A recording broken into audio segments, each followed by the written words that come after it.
Hey, what's up, everybody? It's Brian Jester, co-founder here at Occupy Fantasy, and you're about to watch a replay of our Tuesday night Twitch stream, the Million Dollar Mission Week 2.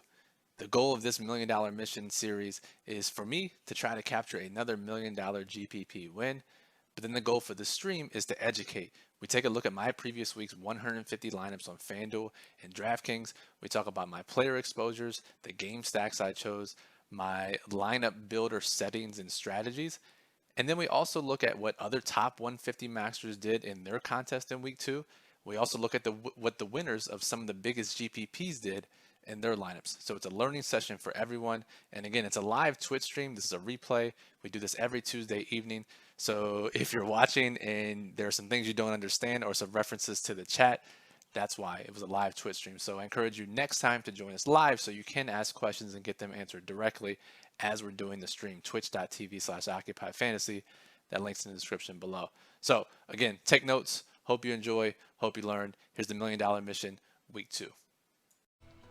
What's up, everybody? It is Moose and Brian here from OccupyFantasy.com at Occupy Fantasy on Twitch, Twitter, Instagram, and YouTube.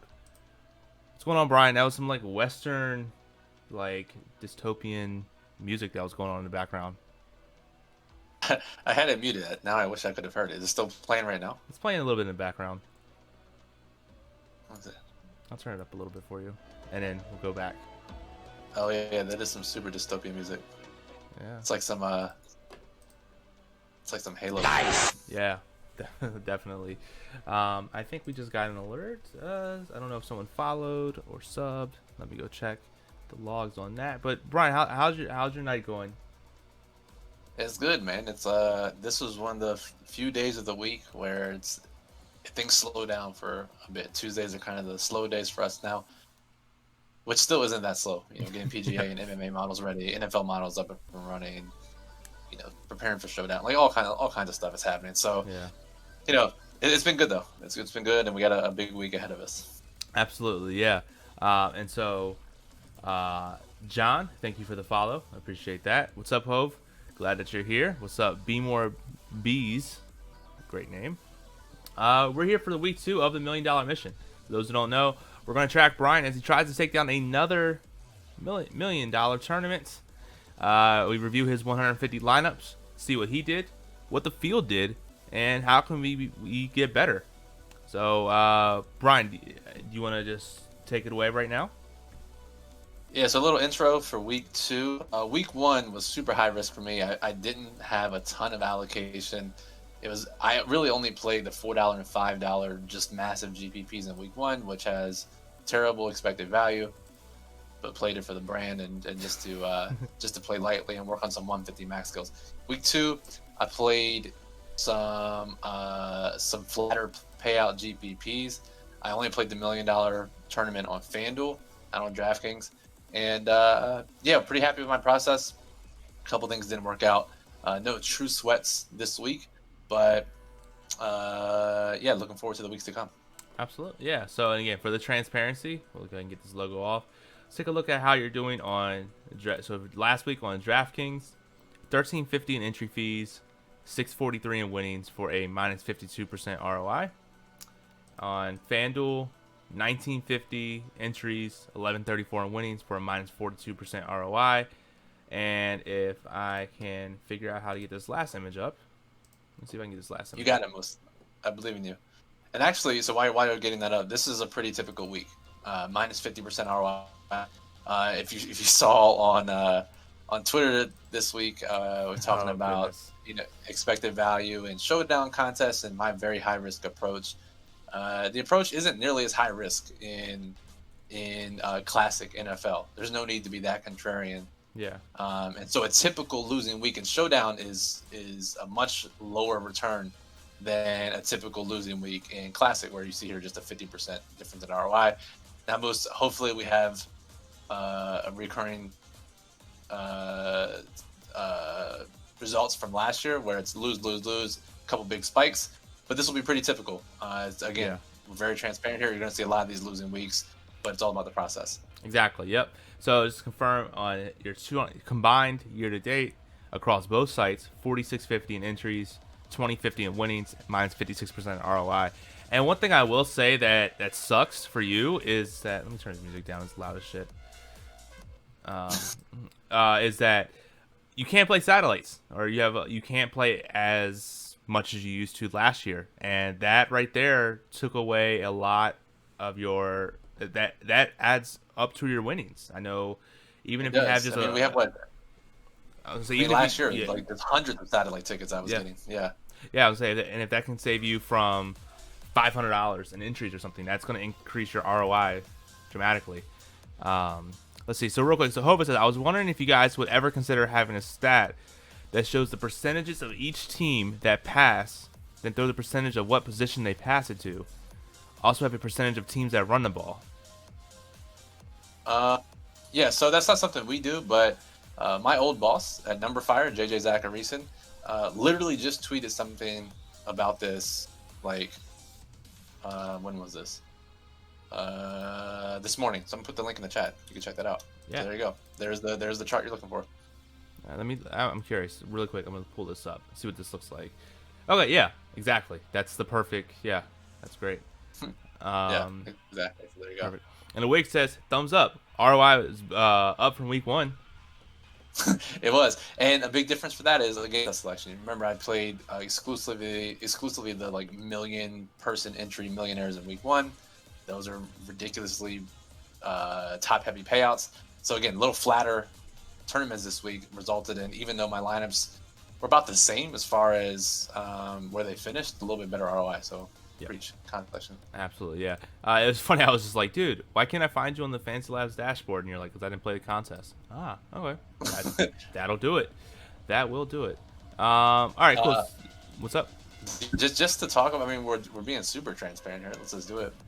So, the $20 entry, $1 million to first on DraftKings, $3K is a lot of money to drop. Even my bankroll, especially when the expected return is crazy low. Like the odds of winning the millions, for that type of tournament, it's nearly impossible. Yeah. And the reason I was playing it last year was I was playing with house money as far as like taxable income goes. Like if we want to get that high of a level, so. Yeah. I was more inclined to spend that money last year. This year, not up $1 million going into the NFL season, so we don't have the money to spend. So being a little more careful about the GPPs I pick. Yeah, exactly. That totally makes sense. What's up, Kim? What's up, Ed? Glad that you're here. So let's jump into it. Let me get this image off the screen. We'll switch over to the Fantasylabs contest dashboard. And for those who don't know, Fantasylabs.com. Check out their contest dashboard. They have it for main slate, and they also have it for Showdown as well for DraftKings. And you can look at the exposures, the player pool that everyone in that contest did, as well as some other good things in it as well. So let's take a look here. I have your players up sorted by your highest owned percentage: Jonathan Taylor, Cephas, Jones, Zeke, and Mike Williams were the players that you picked over 30%. What do you want to say anything about that or talk about that at all? Yeah, so just first, again, Fantasylabs contest dashboard, a fantastic tool. If you're looking to 150 max any sport, go to their dashboards and research what the top players do. PGA, NBA, MLB, NFL, whatever the sport is, go here, check out the top players for each sport. You can do that through Roto-Grinders rankings, not the best way, of course, but if you see guys at the top of the leaderboards all the time, check out and see what they're doing. And again, you can get a good idea of what the right approach is. Yep. So, looking here, Jonathan Taylor, we talked about it in the plug. He was in the model. One of the clear best values of the week at running back. So, again, wanted a ton of exposure to him. He's the best rated player. I didn't think he was worth 100% exposure, but I did end up getting over 60%, which is what I wanted. Cephas, we thought was in a great spot as a cheap receiver who should have gotten a lot of volume. Loser list Lions, didn't do much on offense. Ronald Jones, and maybe here's where I missed some. I thought Jones was in line for 20 touches in a positive game script. And maybe he was, and he fumbled, and then Leonard Fournette came in. So maybe he was. I don't know. Maybe that was a bad play. That's the one question mark I do have here. And then Zeke was another easy play at his volume and his price. Absolutely. And Clock's Life, again, from the top row, just gets promoted every week, I swear. Gifting 5 subs to this community. That's awesome. I appreciate that. So, Be More Biz, McLovin 420, Tofu Cat 7, Chris, our actual writer, Pigskin Pimps, all tier 1 subs. That's awesome. That means now you guys have access to the Discord for 30 days. Go ahead and check it out. I'll put the instructions in the chat here. Nightbot isn't rogue. Yeah, but thank you, Clock. So yeah, so any of those people I just mentioned, go to that link, the bit.ly Occupy Discord, and sign up for our Discord account. Very, very knowledgeable. It's really awesome. I really, really encourage everyone to check that out. Yep. All right. So let's see here. So then let's talk about some game stacks. What game stack did you put last week? So week 1, I got a little off the board just because of, again, the contest sizes. This week I was back to the basics. Pretty much what we did in the plug. Green Bay, Detroit, and at Dallas. And if I can remember what the third was, think about it here. Baltimore, Houston. That was my third game. Okay. So really, Atlanta, Dallas was the only game that actually went off from a fantasy perspective. And the big reason I didn't have, aside from only one of my game stacks working, the big reason I didn't have a great week was because I didn't have really any Aaron Jones exposure outside of my Green Bay stack, and the Green Bay Detroit game stack sucked. So even my lineups with Aaron Jones didn't have anything around it. So when you have a guy at 15% ownership that goes off for whatever 40-some points, and you don't have him, that's uphill battle. So that was hard to overcome for me this week. Yeah, absolutely, totally agree with you on that. And so let's take a look at some of your low. You can't see it on screen, but I sorted by your least leveraged plays. So Derrick Henry, Amari Cooper were the only players that you had in your player pool that had over a minus 10% leverage, deleverage, I guess that's what it's called, against the field. Any reason why you decided to fade that, or some other guy that you faded and your rationale behind that? Yeah, so I really wanted Henry in a lot of lineups. And that's the weird thing about FanDuel and DraftKings, the pricing, the scoring system. Henry, I had no trouble getting into 35-40% of my lineups. That was no problem. But given the guys I chose, some of the other players I had in my player pool, I really couldn't get above 20% Derrick Henry no matter how long I spent in the lineup builder. Right? I just couldn't do it. So I still wanted some. And I figured my lineups around him would be leveraged anyway. So I was happy with that. And then Cooper, I only had in game stacks, and I liked CeeDee Lamb and Gallup better just based on volume ownership for that game stack. So that's the reason for his deleveraging. Cool. Where's Nightbot, by the way? For Nightbot is quick to hop on when our own people say things in the chat, but they're not very quick to hop on these spam links. Yeah. What's up, Jetpack Barry? Can you not post random YouTube video links? I would greatly appreciate that. Let's see here. All right, cool. So let's take a look. Should we take a look at some other people in the contest? I know that's kind of what we do here after that. Yeah, let's see who won the slant, and let's take a look at how many lineups they had and what their player pool was. So look, first, second, and third place all had 150 entries. And sixth place and eighth. Yeah, that's pretty good. Good week for us 150 maxers. I know, right? All right, so Danny Alms. Let's take a look at him. Let's see what Danny Alms did. Let me see. Of course, he had Aaron Jones, right? He had 89 players, which is 89 players in a max of 27%, which was Derrick Henry. Still leveraged in the field. Sorting by. So yeah, it's a lot of players. I mean, if we look at what most of the top 150 maxers do, they're in that 50 to 70 player range. Yeah. So this is certainly more, and he spread out his exposure a lot. So it's interesting. Yeah, I'm seeing. Yeah, I mean, he basically almost matched the field on Aaron Jones. 16 compared to 12. So not that much. It seems like he just had a right combination. He had a handful of people. He was heavy on defenses. Those are his top plays, and just kind of just a little bit leveraged on. Didn't really take too many stands. I guess just had the right combination that lined up. Yeah, and you'll see this sometimes, right? There are tons of 150 maxers, and someone's eventually going to win. I'm not saying his choices were bad or good, Generally, this type of player pool doesn't lead to great results. But again, maybe that's his play style. I don't know anything about this user, to be 100% honest. What was his winning lineup? Let's take a look. Yeah, let's take a look. So, winning lineup was Allen, Zeke, Jones, Diggs, Deontay Johnson, Corey Davis, Gesicki, Evans, Indy defense. Okay, so just a 2x1 game stack here. Josh Allen, Stephon Diggs, running back with Mike Gesicki. This is okay, again, because Josh Allen has the rushing upside. We see this with Lamar Jackson type stacks as well. Probably Cam Newton type stacks this year, where you don't have to necessarily go 3x1, you go 2x1. So that was nice. Really good overall lineup construction here. Yeah. With the two volume running backs.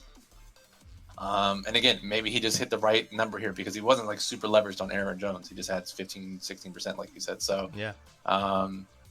But yeah, overall a pretty good lineup, and congrats to him. Great win. Definitely. I do want to take a look at this second place guy, Matt, but also look at this, like this highest owned column. Literally everyone's in that 27.39 to 27.45, like highest owned. And that's ownership, average, not leverage, right? Yeah, that's just ownership. It's like, that's really weird. Yeah, average owned kind of hovered around 10 to 15%. Okay, let's see. All right, so Matt 2618. Let's take a look at him. And again, this is the slant. This is the $9 GPP. It's really flat payout structures. 2 times your entry fee for minimum cash. Top prize I think is 40 or 50K. So it's one of the best GPP payout structures if you can afford it. Yeah, absolutely. Real quick, Ken says, might have gone through this, but what are the factors that go into deciding which wide receivers you want more of? Don't you think it was a little more insane to go 8x of Cephas and a lot of Mike Williams? Yeah, probably insane. But I didn't like a ton of the cheap receivers. Those are the guys I liked the most.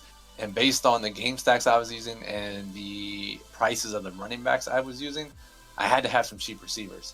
And for me, I'd rather just, instead of spreading out to, 10 or 20 cheap receivers, guys I really like, I'm going to take stands on and go for it. So guys like Cephas, Mike Williams, I thought were in really good spots. And if they hit, I'm way over the field, and they fit my lineup constructions really well. So I had no issue with it. I would do that again. If there were more cheap receivers that I liked, I would have spread it out a little more. But really, it was just a handful of players that I liked. Yeah, absolutely. Let's see. So Matt, 2618, 86 players again as well. Highest owned player, 40% Jonathan Taylor, had 30% CD, Deontay, Derrick Henry, Amari, Julio, Gallup, Zeke. A lot of players in that 30% range, and then at least he was double on Aaron Jones. He had 20% compared to the field's 12%, so that makes it a little more likely he was going to get to the top. Yeah, that's interesting. Yeah, and just looking here, had a ton of Calvin Ridley. Yeah, those are the two keys to the slate. Calvin Ridley, one of the top scoring receivers. Aaron Jones, the top scoring running back. So having leverage on those guys was certainly important this week in high risk contests. Yeah, and again, still not super leveraged, just leveraged. I guess leveraged enough. Here, double the field. Nice. Yeah, definitely. I mean, if someone was like 40 or 50% Aaron Jones, then they're a psychic. Yeah, exactly. Cool. And then let's take a look.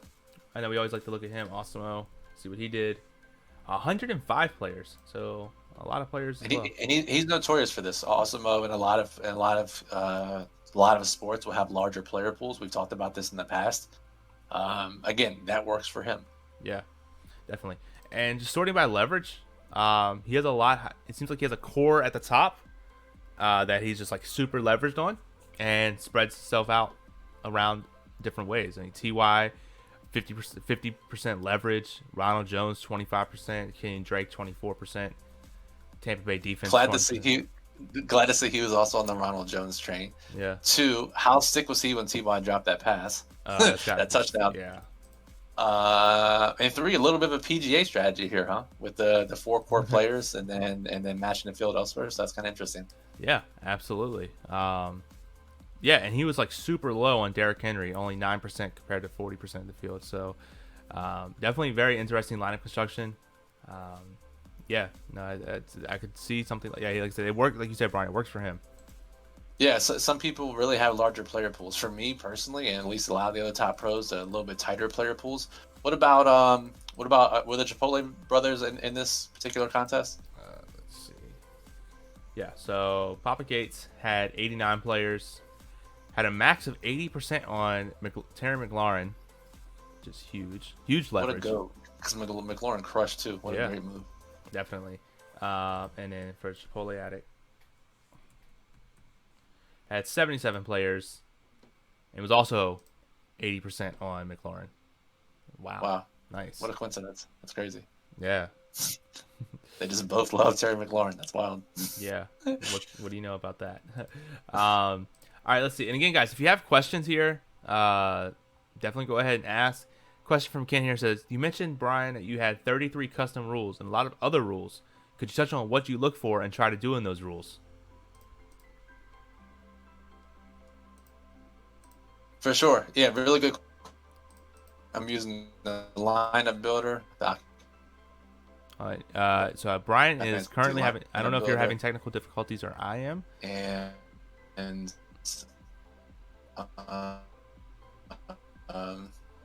Moose, we still live? We're still live. Yep, but you're just lagging. Yeah, so let's just give it a second. Let's give it a second. All right. In the meantime, while you're waiting for lagging, we're gonna wait. I'm gonna wait to answer your question, Ken. But let's go ahead and actually, Brian, I think we're back. I think you're back. Yeah, I think I'm back. My internet just dropped for a second. Sorry about that. Yeah, you're good. So, all right. So you want to answer Ken's question? Yeah, so again, I was using the Occupy Fantasy lineup builder. I had a bunch of custom stacking rules. Especially for games where there are a lot of options in the stacks, Dallas and Atlanta was one for me. I had a lot of rules about how many of each type of lineup I wanted. So I wanted 25% of my Dallas stacks to have Zeke, Amari, Calvin Ridley. Another 25% Zeke, Gallup, Julio Jones, or whatever. It was definitely less percent. The exact numbers aren't right, but I was trying to get equal amounts instead of the lineup builder just giving me like 75% of my Atlanta Dallas stacks having like Gallup, Lamb, and Russell Gage or something. So okay. I had the time, so I was able to go ahead and get those rules out. And as far as custom rules go, I was just making sure I had no receiver versus defense, no running back versus defense. I did have the max one player per team outside of stacks. And so I didn't have to create any extra rules about that. And then for other stacks like Green Bay and Detroit, if I had Matthew Stafford in the lineup, I wanted either Aaron Jones or Devontae Adams running it back. I didn't want any of the other Green Bay pass catchers. I only wanted those guys in there with Aaron Rodgers. So I made rules where if I have Matthew Stafford, have at least one of Aaron Jones, Devontae Adams, those types of situations. Okay, nice. I can see that. Perfect. Yeah, those custom rules are great. I'm doing a lot more, especially in Showdown. I'm up to like 4 or 5 rules for each Showdown slate, which is, I think, pretty cool. I think. All right, let's take a look at the duplicate lineups. We always like to look at this, and not many duplicate lineups. This one was duplicated 157 times, but only by 7 users. So it looks like 7 people copied it, or 6 people copied it, and one person did it 150 times. Sick. Nice. That's so stupid. It sucks that 6 other people have your lineup, and that probably shouldn't be a thing that happens in Classic.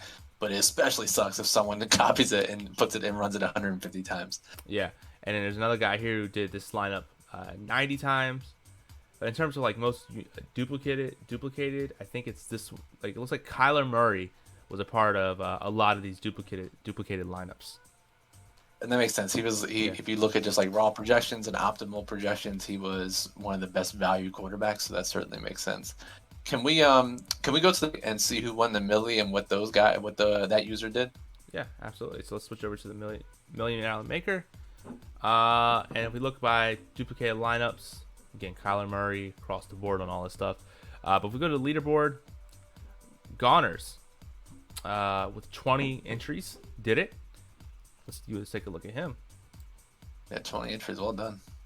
Yeah, good shit. Yeah, I'm curious because obviously it's a 150 max. So if you have 20 entries, whether it's through tickets or you just choose to enter 20 lineups yourself, always curious to see what kind of player pool, stacking, exposure type strategies you have with only 20 as opposed to the 150 that the field does. Going 53% leverage on Jordan Reed will help. So again, we had information pre-locked that Jordan Reed was objectively a pretty bad play. But again, coaches say things they don't mean sometimes. Reed comes out and plays double the snaps he was supposed to play, and of course got 2 touchdowns as a result. So, good spot to be leveraged for him. Yep, absolutely. Leverage on Ridley. Let's sort by here. Indy defense. Scotty Miller, Miles Sanders, Kelsey, Eckler. I was trying to see where he had Aaron Jones. Yeah, where's the Aaron Jones exposure here? 5%. So one of his teams had Aaron Jones, and he just lucked out. It was his best lineup. So again, congrats to Goners. That's his name, right? Goners. Yeah.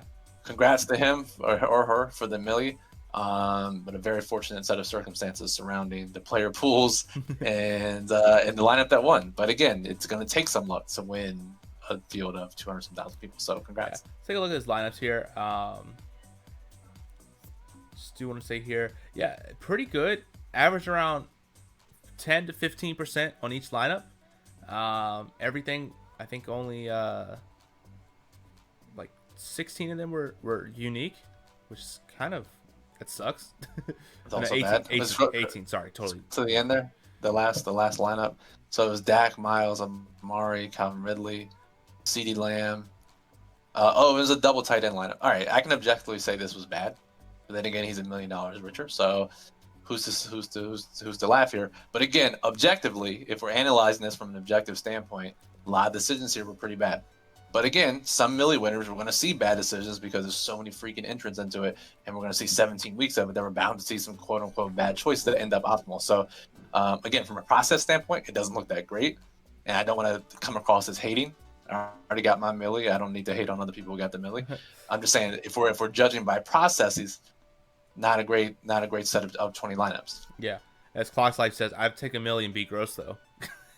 yeah, of course, right? Yeah, like I would gladly be gross and leave $2,200 left over, not use any quarterbacks and win a showdown milli. I don't know who did that, but yeah, being gross is sometimes.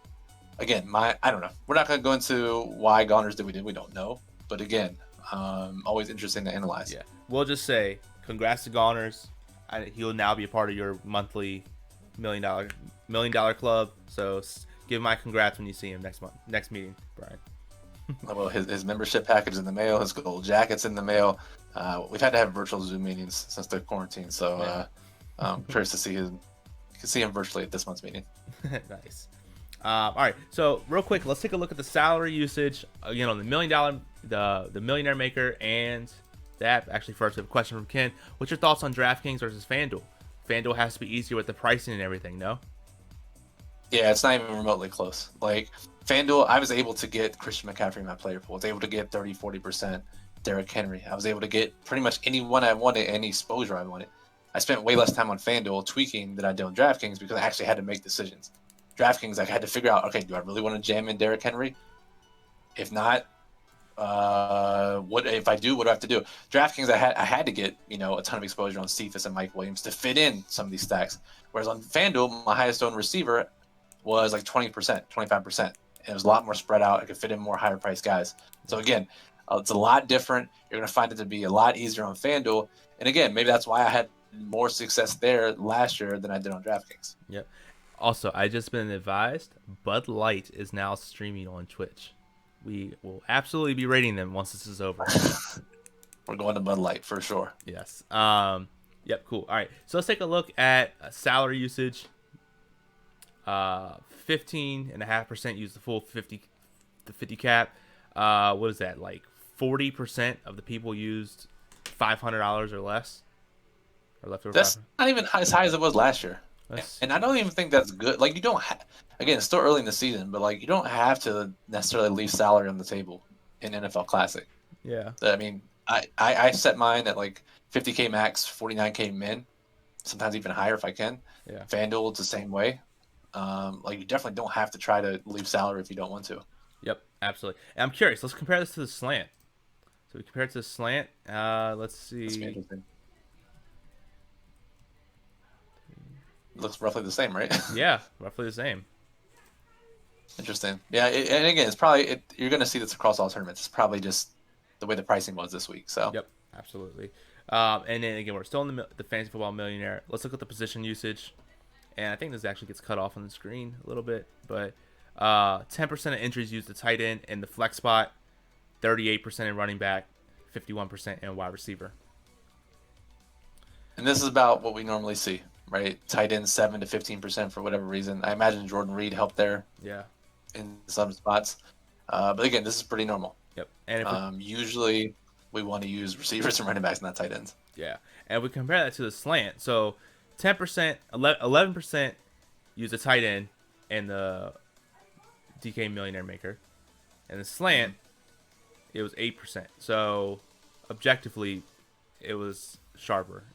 Not using tight end. And what about, do they have like the luxury box or whatever the high dollar GPP is? Let's see. So then just going down. So then the Wildcat, the 333, 8%. And the luxury box, 4%.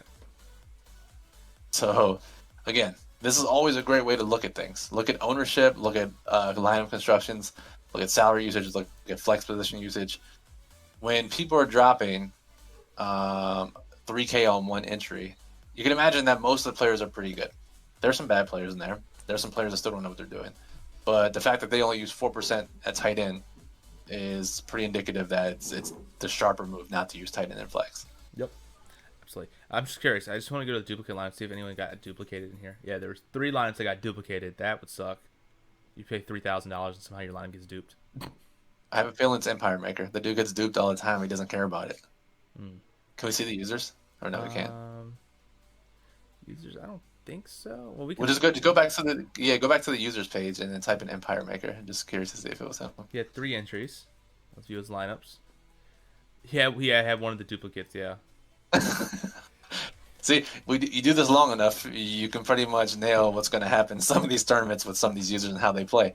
So yeah, Empire Maker. So just for reference, the $7,500 PGA Millie a few weeks ago, it was a 9-entry max, and it was only like 300 players or something.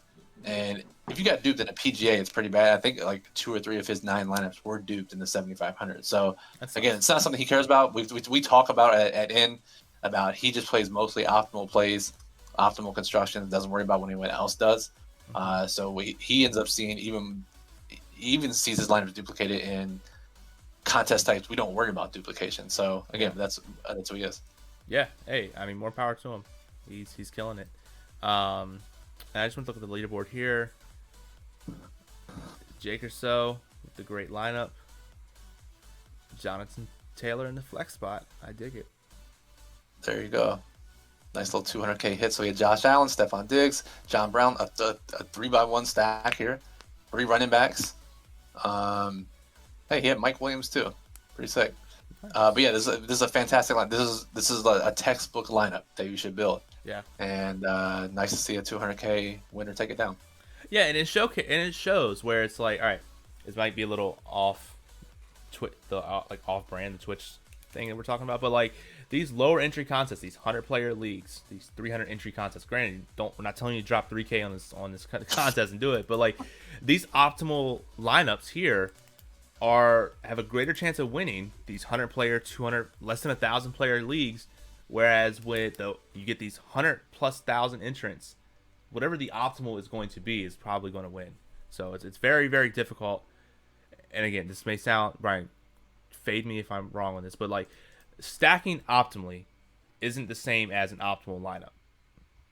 Correct.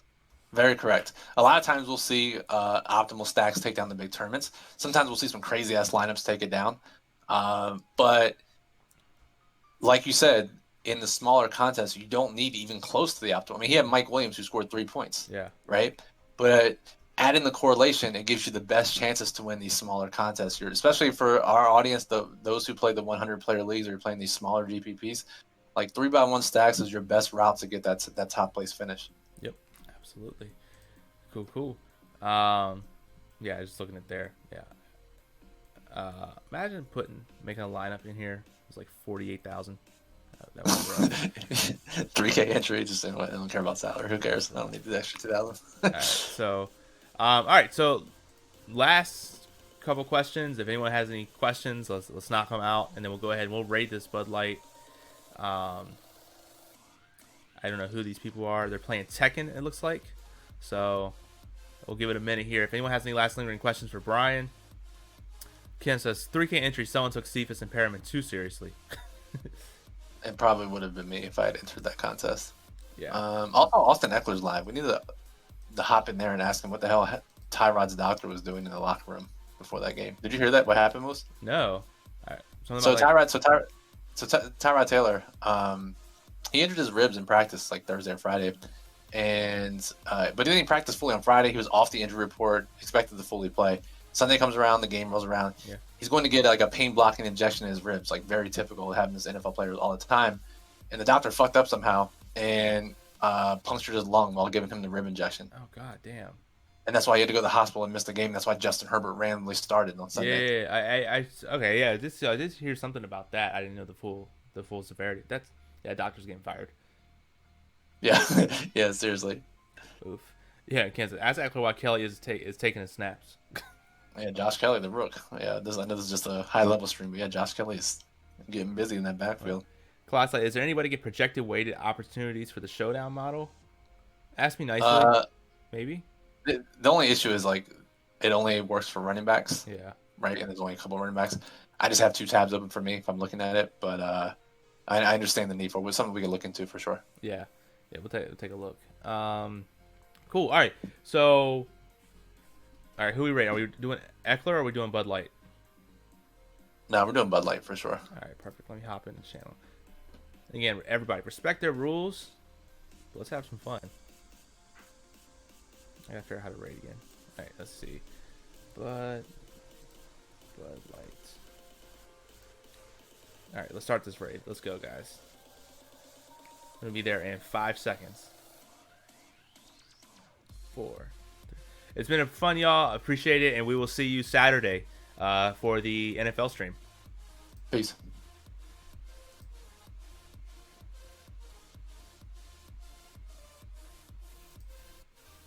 So Moose, when I download this video, it'll it stops here, right? Mm-hmm. Cool. It does the end of the video is not us rating Bud Light. Yeah. Okay. Are we hosting 70. Bud Light on the channel right now? I don't know what's going on. It looks like it. Actually, I'm not entirely sure what's going on. Oh yeah, I see Swagler again. So cool.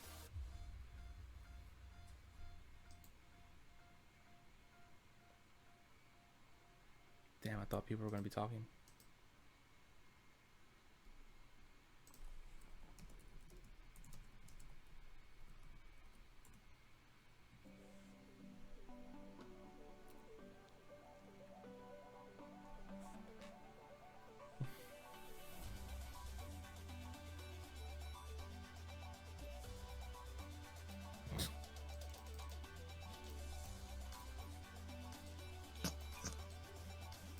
Should have rated Eckler. Yeah. Do we need to get him on the Saturday stream? Dude, somehow I know. Yeah. Get him on the Sunday stream. On the Periscope. I know, right? She's like, bro, aren't you supposed to be practicing?